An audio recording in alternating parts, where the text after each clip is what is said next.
não só a liberdade de ouvir ao Senhor, mas também de enxergar a tua grandeza neste lugar. É o que eu peço no nome de Jesus. Se você crê, diga amém. Amém. Aplauda o Senhor.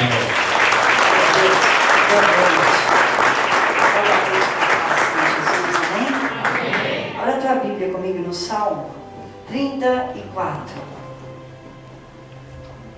Salmo 34, versículo 4. Vamos falar sobre libertação. O que fazer para ser liberto? O que fazer para continuar na fé? Salmo 34, versículo 4.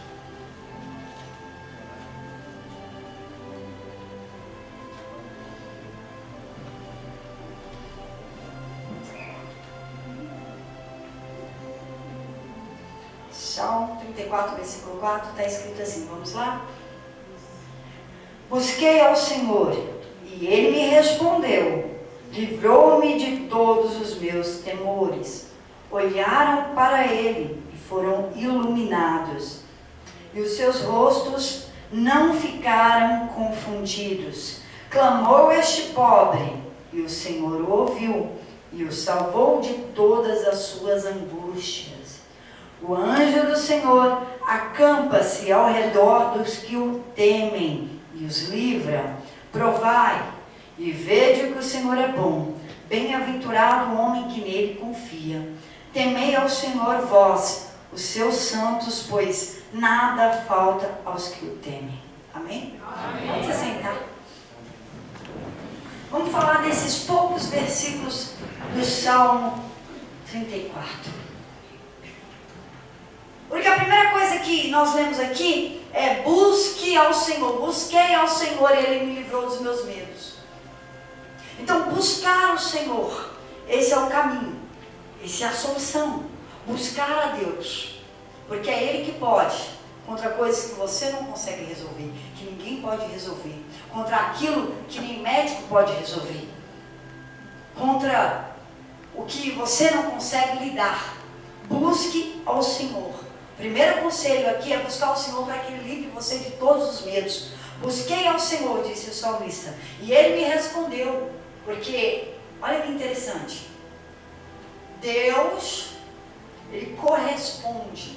Ele respondeu porque alguém buscou. Não espere que sem buscar, Deus vai falar, Deus vai direcionar, Deus vai salvar. Não, é para aquele que busca. Então a primeira coisa é buscar. Depois, o salmista disse assim, olharam para Ele. Ele quem? Vamos dizer que olharam para Jesus. E foram iluminados. Nós viemos nessa casa por causa de Jesus. O nosso foco, o nosso olhar tem que estar em Jesus. Eu não posso olhar para um lado, eu não posso olhar para o outro, eu não posso olhar para pessoas, eu não posso olhar para conversas, porque a partir do momento que você tirar o olho de Jesus, você entra em trevas. Porque olhou para Jesus e ficou iluminado. Tirou o foco de Jesus, começou a entrar em trevas, em decadência. Então, está aqui o foco no Senhor Jesus. Não olhe para a direita e não olhe para a esquerda. Por quê? Porque está cheio de ser humano falho aqui, de pessoas falhas. Mas Ele é justo e Ele é perfeito para nos ajudar. Então, olhou para Jesus, ficou iluminado e os seus rostos não ficaram confundidos. Quando a pessoa está em muita confusão, em situação, mesmo que em pensamentos, é porque está faltando essa luz. A luz do mundo é Jesus. Jesus é essa luz que ilumina a nossa mente. E quando você olha para Jesus, você não fica confundido. Você não tem dúvida. Você sabe bem certo do que você quer, do que é para fazer. Quando você olha para Ele, Ele te guia. Mas quando os seus olhos olham para a situação, para o problema, ou para as pessoas, você fica confundido, você não sabe para onde vai, nem o que fazer, nem do futuro. É onde o medo trabalha, a ansiedade trabalha. Essa é uma geração que tem muito medo. Medo do quê? Do futuro. São ansiosos. É uma geração que o passado fica dentro. É uma geração que não pode passar um estresse. É uma geração tão difícil que dá crises. Por quê? Porque falta Jesus. Porque falta aquele que ordena a mente, aquele que limpa. que você tem pensado ultimamente? Aquilo que você pensa é aquilo que você é. Porque um pensamento, ele se transforma em uma atitude. Uma atitude transforma em hábito. E o conjunto dos seus hábitos forma o teu caráter. Então, o pensamento está dando errado porque não está iluminado. Está dando errado porque Jesus não é aqui. Pode ser em qualquer lugar, menos aqui. Aqui está o problema. Aqui está o passado, não vou conseguir. Aqui está a situação que você está olhando. Aqui está o futuro que você está com medo. Agora esvazie. O teu pensamento, começa a pensar na palavra de Deus. Comece a pensar em Jesus. Para você ver se a sua mente não fica boa. Se a sua mente não é iluminada. E Ele te dá a direção, Ele te dá a ideia. Ele acaba com o passado dentro de você. Ele acaba com tudo. O problema é que nós olhamos para quem está falando do nosso lado. O problema é que nós olhamos para o problema, para a nossa conta bancária, para o cartão de conta, para a situação familiar. É por isso.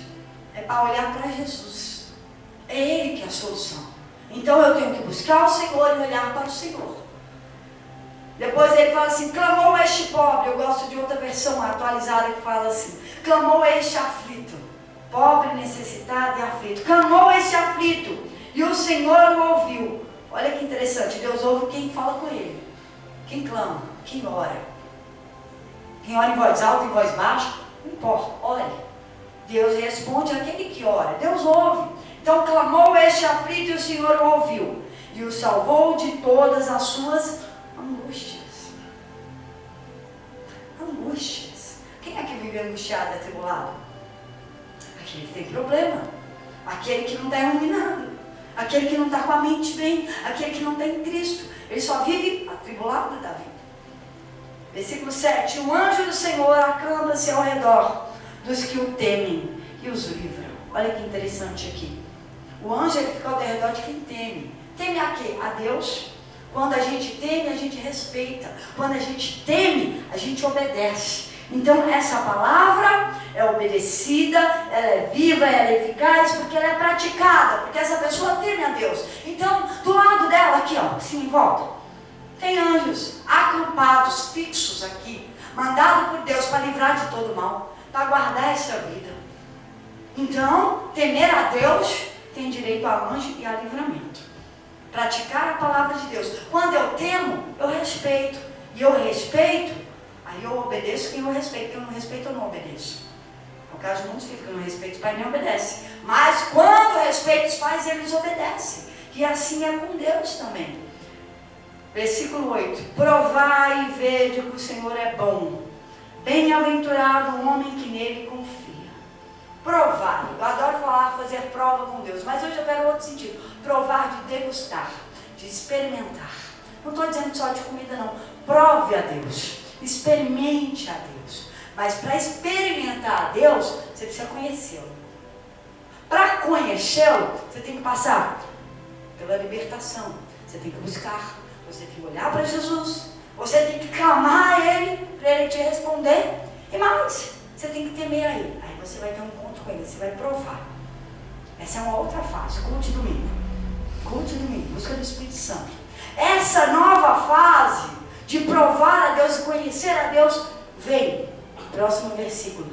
Temei ao Senhor vós os seus santos, pois nada falta aos que o temem. Nada. Ele não disse só no financeiro. Ele não disse só na família. Ele não disse só no teu espiritual. Ele disse que nada. Nada vai te faltar. O salmista que escreveu isso foi Davi. No pior momento da vida dele, diante do inimigo, ele se fez de louco. E clamou ao Senhor na mente e o Senhor o livrou. Porque ele estava aflito e angustiado. E todos nós temos que seguir o que está escrito o quê? Buscar o Senhor. Olhar para Jesus. Clamar a Ele. Temer, respeitar, obedecer. E provar. Porque quem respeita, teme a Ele, Ele se apresenta. Conhecer a Jesus. E nada vai te faltar. Não vai faltar nada na tua família. Não vai faltar nada no teu sentimento, no teu casamento. Não vai faltar nada na tua casa, na tua conta bancária. Não vai faltar nada. Eu não disse que vai faltar alguma coisa. O Senhor é o meu pastor e nada? Isso. Se o Senhor é o seu pastor, por que está faltando, cara? Pense comigo. Não tem lógica. Não pode faltar. Por quê? Porque eu tenho um Senhor. Foi Davi que escreveu. Então, peraí, se eu tenho um Senhor, eu sou serva. Se eu tenho um pai, eu obedeço porque eu sou filho. A condição é, se o Senhor for o teu pastor, aí não vai te faltar, porque vai ser o teu guia. Porque vai ser aquele que te guarda, aquele que te alimenta, aquele que te cura, aquele que te sustenta. E quando Ele é Senhor, pode crer que nada vai te faltar. Nada, foi o que está aqui. Mas para Ele ser o seu pastor, você vai ter que buscar Ele, olhar para Ele, clamar a Ele e temer a Ele. E nada vai te faltar, como está escrito aqui. Mas eu quero pegar um versículo aqui para ser o chave dessa noite. O versículo 6. Clamou este aflito, e o Senhor o ouviu, e o salvou de todas as suas angústias. Todas, não foi uma. Não foi de todas. O aflito. Por que está aflito? O aflito, ele clamou. Ele clamou por quê? Porque ele está aflito. Por quê? Porque está cheio de angústia. Está na tribulação. E por que está aflito? Porque tem um mal que gerou essa aflição. Um mal que gerou essa angústia. Porque Deus não quer te ver sofrendo, não. Ele deu o Senhor Jesus para você não sofrer. Então quem está fazendo sofrer o mal? O maligno. O diabo. Exatamente. Então quando a pessoa está aflita, eu estou aflita. Porque eu estou com um problema na família e não consigo resolver. Eu estou aflita. Porque tem uma doença, está acontecendo coisas e o médico não está achando. Eu estou aflita. Porque a minha situação, estou com uma situação difícil. Na área financeira, no meu trabalho. Eu estou aflito. Está aflito por quê? O que tem por trás daí do causador da aflição? Mas eu quero que você entenda primeiro que o mal, o sofrimento, vem do diabo, do maligno. Porque nós lutamos contra demônios, potestades, principados, dominadores desse tempo. Nós lutamos contra demônios, não contra pessoas, não contra o marido, contra a esposa, nada disso contra o patrão. Nós lutamos contra demônio, porque é ele que causa esse mal. Mas para a gente lutar contra ele, é necessário que você entenda que tem um mal aí atrás, em você, ou agindo na tua vida, ou em alguém que está com você. Se você já está liberto, lute por alguém, lute pela situação da aflição. Quer dizer o quê? Que eu tenho o Espírito Santo, mas vem aflições. Não aqui, mas fora tem. E eu tenho que lutar. Então pegue e lute. Lute. Mas lute consciente que tem um mal por trás. Porque ninguém pode ser liberto se não ter consciência que precisa de libertação. Ninguém é liberto se falar assim, não, tá tudo bem, eu não tenho nada. E por que está aflito? E por que está cheio de problema? Por que a tua casa está dessa forma? E por que não tem paz? E por que os pais brigam? E por que o casamento não dá certo? E por que o esfriamento? E por quê? Por quê? Porque o diabo está lá e você precisa saber disso. Para a gente orar e ele sair de lá, sair de você ou do seu familiar. Não sou eu alguém da minha... Lute por ele, lute por ela. Lute. E esse mal vai ter que ir embora. E o segredo é eu ter consciência. Porque ninguém... É como um médico falar para você, você está doente, o que você tem? Você vai dizer para o médico, não tenho nada. O médico vai falar, não tem nada? Então vai para casa, está tudo bem. E você é doente. Não tem como. Você vai no médico, você vai falar o que você está sentindo. Eu sinto isso, estou passando por isso. E diante do que você falar, depois que ele te examina, se for necessário fazer exame para o diagnóstico. Mas se você está lá, doente, e fala que não tem nada, tu vai embora para cá do mesmo jeito, aqui é do mesmo jeito.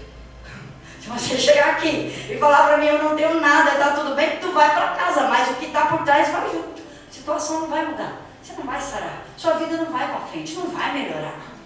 Mas agora se você falar, não, eu tenho um problema, eu preciso de oração, eu vim aqui porque eu quero ser liberta.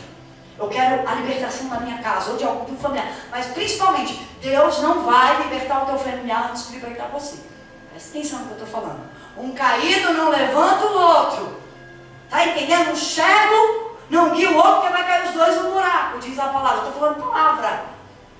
Então primeiro você. Não, pastor, eu estou cheio do Espírito Santo. Bacana, agora vamos lutar pelo teu familiar, pela tua casa. Primeiro você. Por quê? Porque a gente chega na igreja, eu cheguei, Senhor, restaura meu casamento, porque o meu marido foi assim. Poxa, ele foi para a igreja por um mês, libertou da droga, da bebida, então em um mês ele estava na igreja. Aí quando eu olhei, eu falei, peraí, não, porque ele do meu lado, não porque eu. Peraí, eu não estou me enxergando. Olha a minha maldição hereditária, olha de onde eu vim, lá do capeta, da religião que eu servia. Olha de onde eu vim, arrastando tudo isso de maldição hereditária, da onde eu mesmo fui lá pegar com a minha mão, do orgulho, estava tudo aqui. Aí eu olhei e falei, opa, eu preciso de libertação. Foi onde eu fui dando os meus passos, buscando ao Senhor, gemendo e chorando, porque quem fala que libertação é sorrindo é mentira, é gemendo e chorando. Por quê? Porque sacrificar você mesmo dói. Sacrificar você mesmo dói. Falar não para você dói, porque o seu pior inimigo é você mesmo, não é o diabo. Somos nós, o nosso orgulho, a nossa vontade, o que eu quero, não é o diabo. Quando você vencer a você, você vence o diabo. Quando você vencer a você, você vence esse mundo todo. Amém? Amém. A luta é contra o seu eu. O diabo causa aflição, mas ele encontrou um pecado, uma porta aberta para trabalhar na sua vida. Amém? Então assim, eu quero que você se conscientize, porque eu não sei da vida de todo mundo, e tem coisas que é só você e Deus que sabe. Eu não sei, mas nós estamos aqui na autoridade, no poder, no nome de Jesus, para arrancar o mal. Vai de cada um. Eu vou dizer que sou a médica, somos os médicos, os obreiros, somos os médicos, mas vale a você falar, estou doente, preciso de cura. Amém? Amém. Aplauda o Senhor.